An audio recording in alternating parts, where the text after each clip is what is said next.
And the same applies to the spouse. You know you love them, but you need to say it again and again.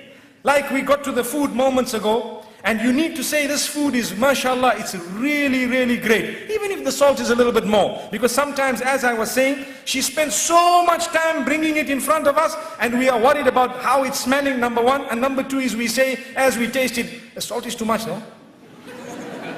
Salt is too much, no? What are you talking about? She just looks at you and her face flops. I've been at it for 3 hours here, 4 hours. I've been busy with this for so many months. And what is she going to say? Next time I'll try a bit better, a bit harder. That's if she's a good woman. If not, she'll say, never going to cook this again. Typical. It's typical. Never going to cook this again. And if you have someone who's very witty, the next time there's salt to be put in, I'll call you to put it. So we need to praise the cooking of our wives. We need to praise their dress code, especially. For example, I can let you know something that has worked for some people.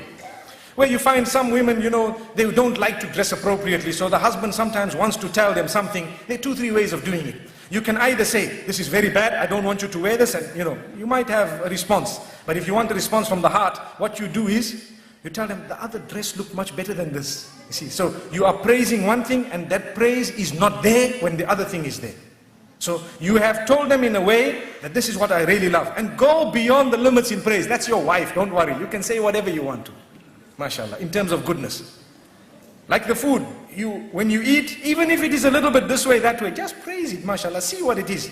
Praise the effort at least, MashaAllah, you know. Let me tell you what has happened once. They say the Imam in the masjid said, in fact, 2 things have come to my mind. The Imam in the masjid said, you need to praise the cooking of your wife, just like I said now.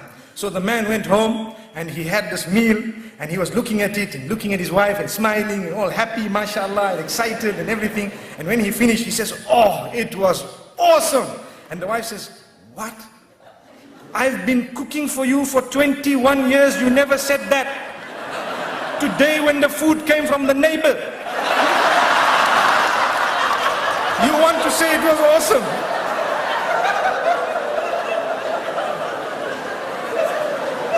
So he says, oh, I'm sorry about that, I didn't know.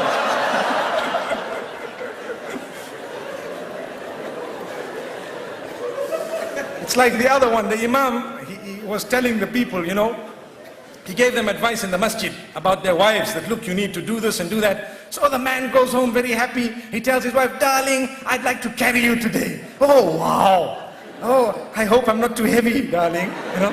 So anyway, he carries his wife, mashallah, and he's carrying. What makes you do this, my beloved? What's happening here? Oh, the Imam told us, go home and carry your burdens, mashallah. You're carrying my burden, mashallah. Allahu Akbar. Allahu Akbar. Allahu Akbar.